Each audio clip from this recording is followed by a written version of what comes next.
Hey, what is up, guys? It's your boy Kingdom Soldier, and I'm back again with another gameplay slash commentary. Welcome to Can You Believe This, Episode 3. So the first thing you guys are going to ask me before I even get into anything is, why in the world am I using a Magnum secondary?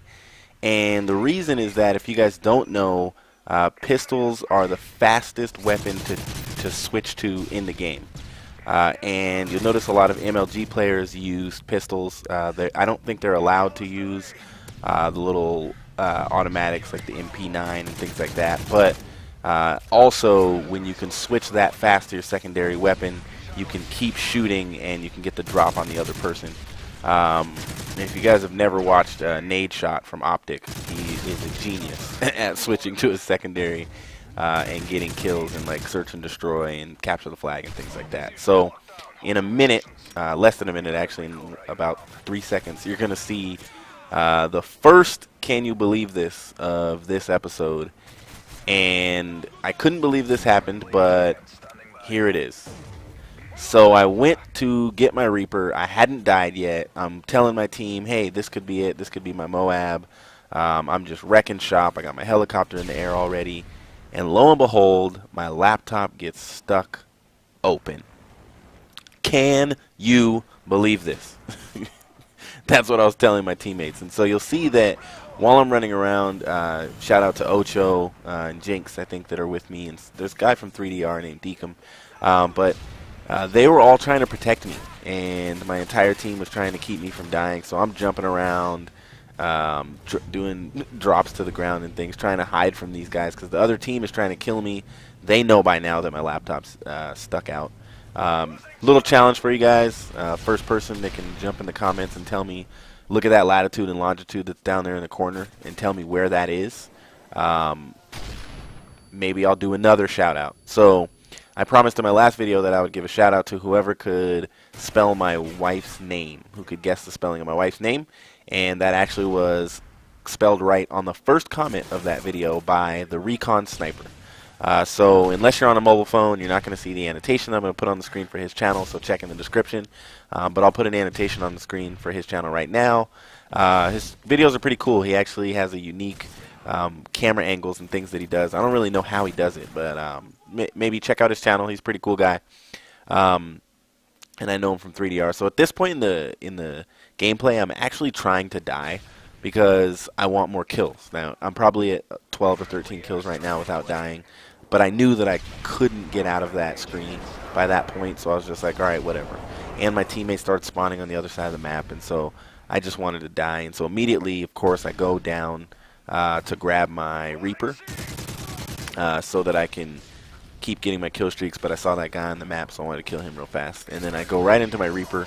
In the rest of this game, you guys can watch, of course, I end it 26-2, so I just kind of go ham on these guys. And yes, a few of them end up backing out and all that kind of stuff. I think I get 2 Reapers and a whole bunch of Predators and all that kind of stuff. So the second story that I want to tell you guys is really kind of a sad one, but it's definitely something, one of those can you believe this stories.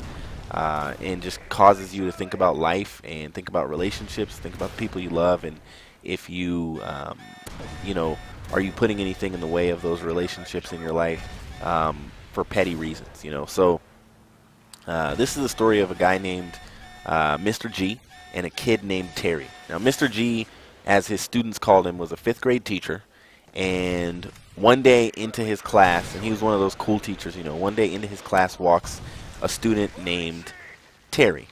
And Terry was a cool kid, and he lived with his grandma.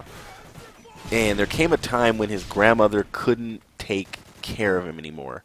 And so Mr. G actually had this immediate bond with Terry, and so his 5th grade teacher offered to adopt him. Now, I know what you're thinking, you know, wow, 5th grade teacher offered to adopt a kid. I would think something fishy was going on. You know, how do you know he's not a pedophile, blah, blah, blah. You know, Mr. G was just one of those cool teachers. And him and Terry immediately bonded. They immediately connected. And he moved into Mr. G's house.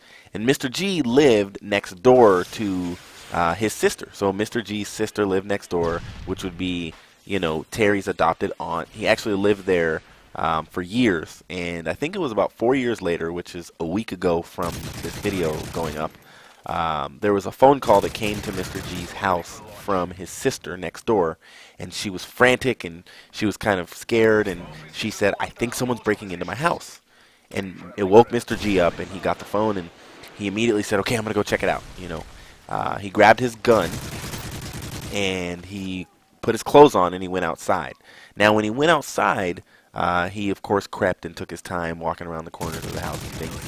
And lo and behold, he saw a man in a mask. And so he began to approach the man in the mask, and he kind of pulled his gun out, and held it at his side just in case. And as he got closer to the man in the mask started to actually walk towards him, and he saw something shiny in the man's pocket, or coming out of the man's pocket. So he immediately pointed his gun at the man and said, "Stop," but the man kept walking, and so Mr. G fired. I believe he fired 2 or 3 shots and actually killed this masked guy that was trying to rob his sister. And so Mr. G puts his gun down, he walks over to the curb, and he sits down, calls the police.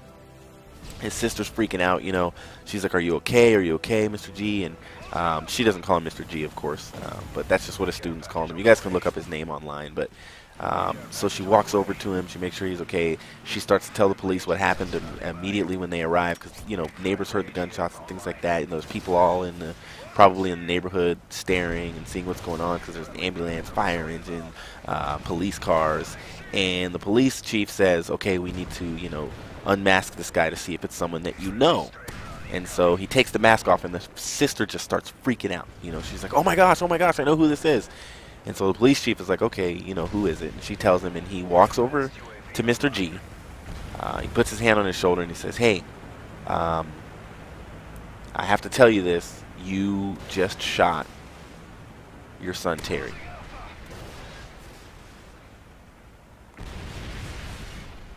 So Mr. G goes immediately into shock. He doesn't know what to say. He doesn't know what to do. He doesn't even want to believe it. And the biggest shock and what he doesn't understand is why. Why was Terry breaking into her house? Job complete. Well done.